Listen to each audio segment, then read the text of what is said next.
Baik, Assalamualaikum dan salam sejahtera. Apa khabar murid-murid? Semoga sihat selalu. Jadi untuk pembelajaran RBT tahun 6 kali ini, cikgu akan ajar berkaitan dengan cara penyemaian biji benih. Okey. Biji di sini okey, boleh buka muka surat 47. Okey, berkaitan dengan kaedah penyemaian biji benih. Okey, cikgu rasa cikgu dah ajar kot yang ini, sawi, tomato, ini jenis-jenis biji benih lah. Ada tak sama semua biji benih. Biji benih ni dia setiap pokok atau setiap tanaman dia ada perbezaan lah. Contoh macam kat sini sawi bentuk dia lain, bulat-bulat kecil tu kan. Tomato pun lain, ulang raja pun lain. Kekwa, okey. Jadi di sini kita akan lihat cara untuk menyemai biji benih. Pada muka surat 48, okey, hanya menggunakan span atau reja benang. Okey. Okey, cikgu rasa yang ini pun cikgu dah ajar sebelum ni. So, jadi kamu boleh kita buat ulang kaji lah sikit. Bagaimana cara semai. Yang paling penting ialah masukkan biji benih ke dalam bekas bekas yang menyerap air itulah, apa dah. Contohnya macam ni span kan. Jadi masukkan biji benih tersebut ke dalam span lah ataupun reja benang. Okey. Kalau kamu tak guna kaedah kalau kamu guna kaedah penanaman biasa, masukkan di tanah, kemudian pastikan kena kerap siram air lah. Okey, sehinggalah dia tumbuh tunas, mula tumbuh, barulah kamu dapat, nanti kamu akan lakukan proses mengubah tunas. Okey. Jadi ini pada muka surat 49 sama juga, cumanya kali ini yang tadi 48 dia guna span, tapi untuk kali ini untuk muka surat 49 menggunakan reja benang. Okey, sama juga masukkan mula-mula potong reja benang, kemudian pastikan reja benang tersebut dimasukkan air, ataupun direndam di dalam air supaya reja benang tersebut lembap, ada menyerap air. Kemudian barulah kamu, bila dah nampak basah, barulah kamu masukkan biji benih, letakkan di atas reja benang. Okey. Kemudian tuang sedikit lagi air pada reja benang bekas takungan tersebut. Okey. Okey, jadi ini ialah alat-alat dalam penanaman, kaedah penanaman lah. Kaedah kita nak menyemai semua. Okey, jadi ada bekas takung ya untuk menakung larutan nutrien. Kemudian ini hidroponik lah, kaedah penanaman hidroponik. Okey, ada raga tanaman, ada penutup takung. Okey, jadi fikir dan jawab. Mengapakah penggunaan bahan guna semula digalakkan untuk jaga? Okey, jadi dia cakap kat sini, kenapa kita perlu guna bahan yang guna semula? Maksudnya bahan yang kalau boleh dikita semula. Okey. Cikgu jawab, kenapa kita kena guna bahan kita semula? Kerana untuk mengurangkan sisa-sisa pepejal yang seperti plastik dan lain lah, daripada mencemarkan alam sekitar. Okey, sebabnya kalau kita lihat saban hari, salah satu pencemaran alam yang terhasil daripada sisa plastik ya. Okey, jadi sisa plastik ni kalau kita tak kawal dia akan merosakkan alam sekitar. Sebagai contoh, sungai. Okey, kamu lihat kat KL ni pun sudahlah kamu lihat sungai, berapa banyak sungai-sungai yang tak dijaga, kotor, disebabkan dekat dalam tu ada sampah sarap lah, ada macam-macam lah, ada sisa kumbahan lah.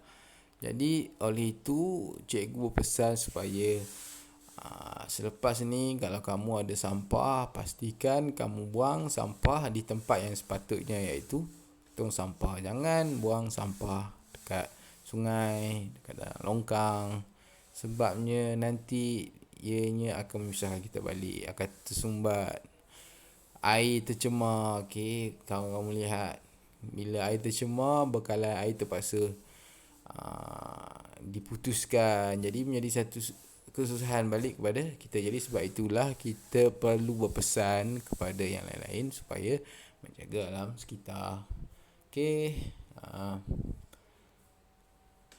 ada tengok ni gambar Rajah murid ni. Dia berpesan supaya alatan yang telah digunakan hendaklah dibersihkan dengan menggunakan air yang bersih dan dikeringkan. Elakkan menggunakan bahan pencuci. Okey, jadi kalau boleh cuba elakkan daripada menggunakan sabun, ya. Sabun, benda-benda yang boleh, yang ada asid lah, berasid. Sebabnya ianya boleh merosakkan biji benih tersebut.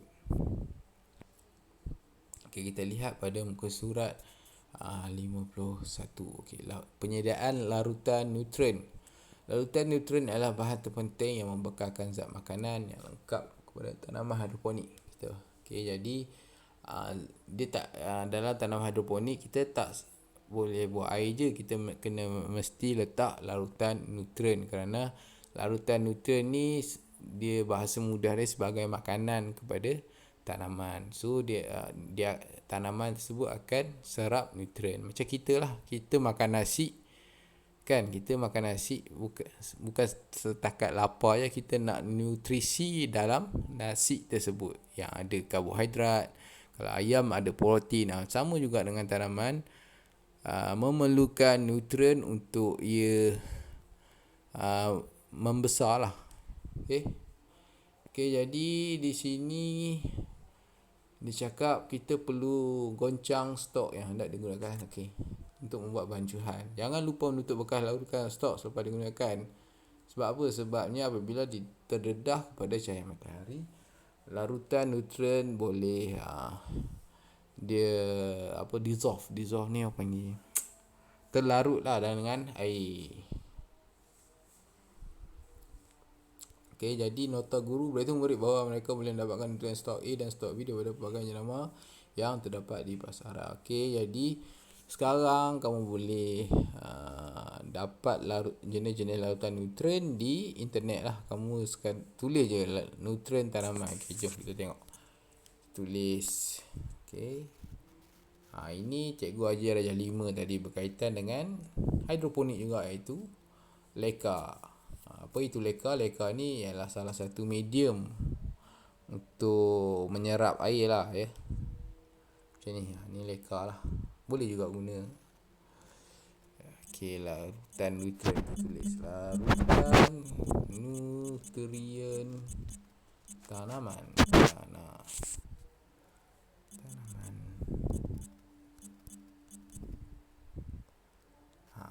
Larutan nutrisi tanaman. Okey, ni nampak.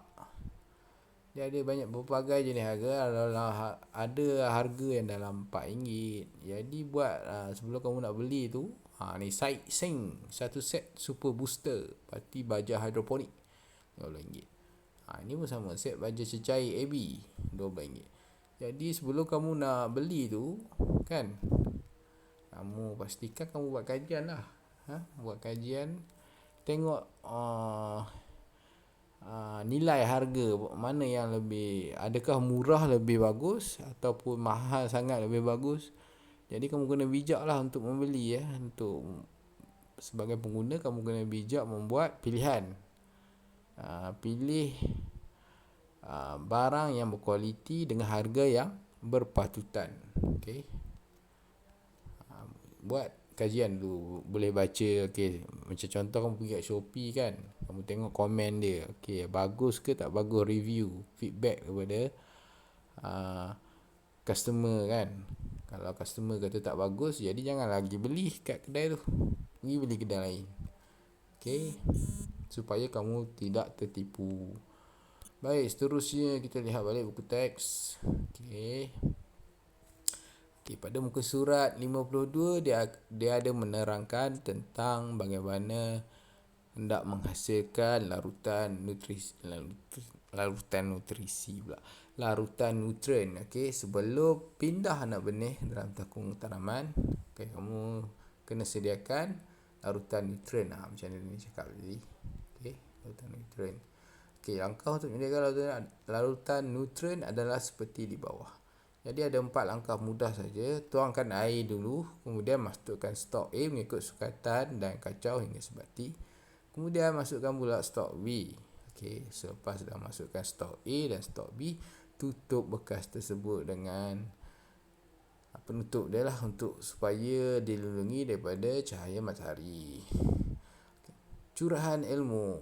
Larutan nutrien tidak boleh dikacau dengan menggunakan bahan logam kerana ianya akan menyebabkan tindak balas kimia. Jadi jangan guna sudu besi lah untuk kamu kacau. Gunakan sudu plastik kalau boleh. Okey, fikir dan jawab. Kenapa larutan nutrien perlu dicampur ke dalam air? Cuba fikir. Sekejap.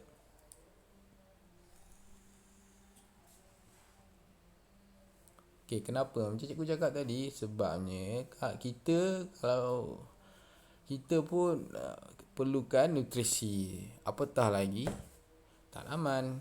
Jadi untuk membesar, Tuhan ni dah buat, kalau kita nak membesar, kita perlukan zat, ya.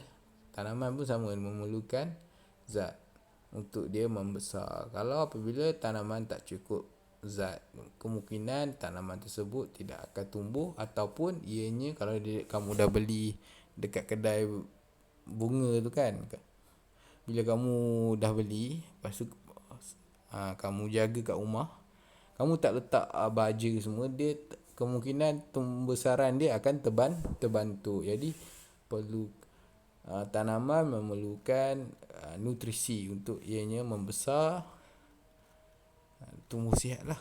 Okey, membesar, untuk membesar.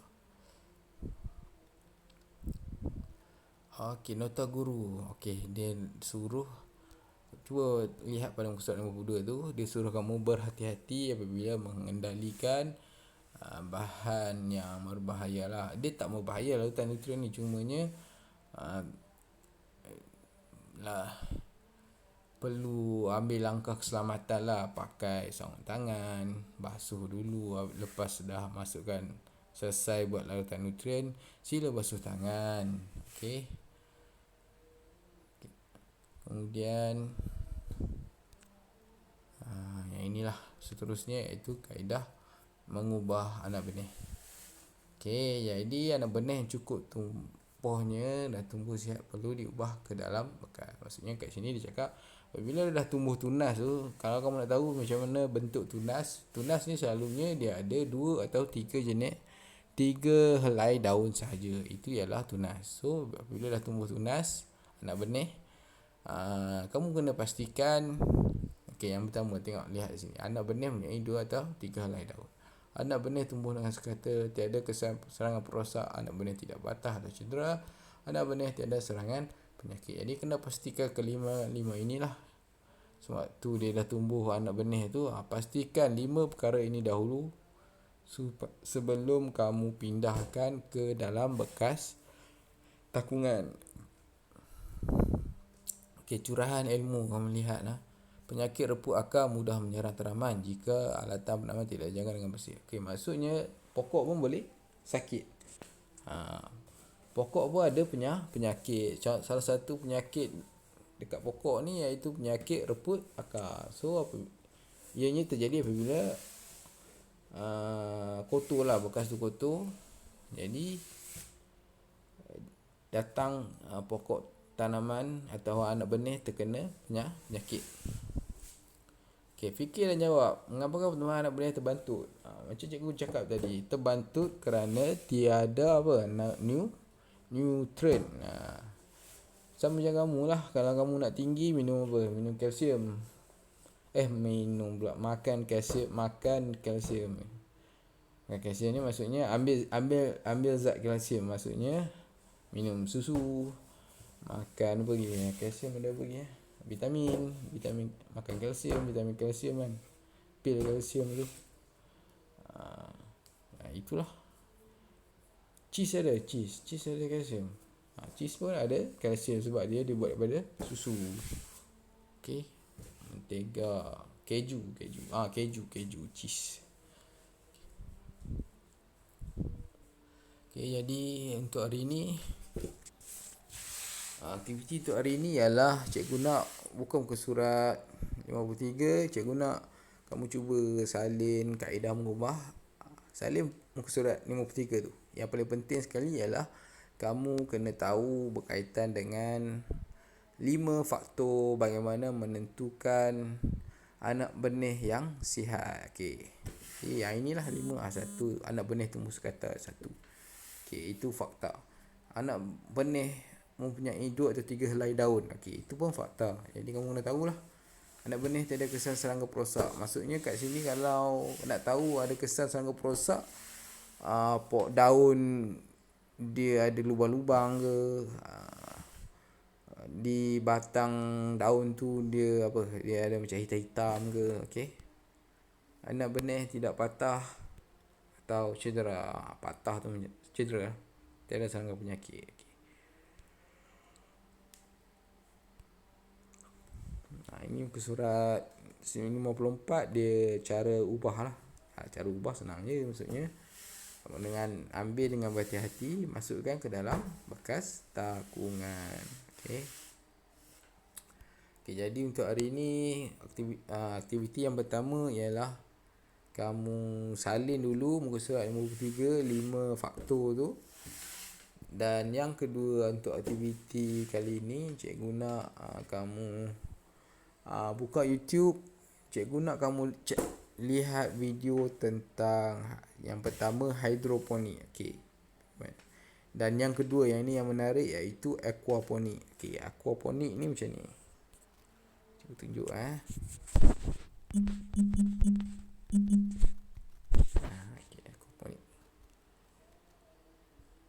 aquaponik dia menarik. Kerana dia menggabungkan teknik ternakan ikan, teknik bela ikan dengan tanam, bela dan tanam. Okey, itu aquaponik. Apa ni? Sini ada video. Sekejap ya. Tengok YouTube lah.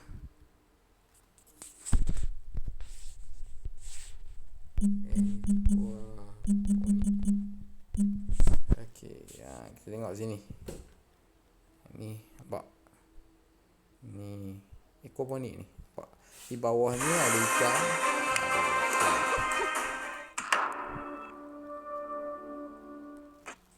Okey, di bawahnya dia bela ikan. Di atas di bawahnya dia bela ikan, di atasnya dia tanaman. Okey.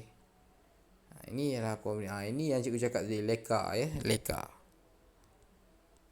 Ya, di sini akan mengalir kembali ke bawah.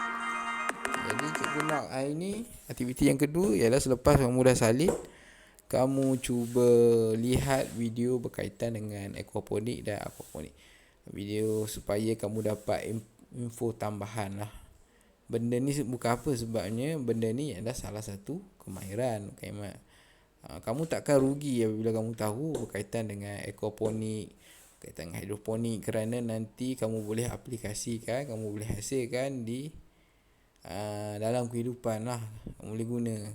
So kalau kamu bosan-bosan tu kan, kat rumah tak ada kerja nak buat, bolehlah kamu cuba hasilkan tanaman hidroponik sendiri menggunakan bahan-bahan terbuang, botol kan, botol ke bekas kotak ke apa ke.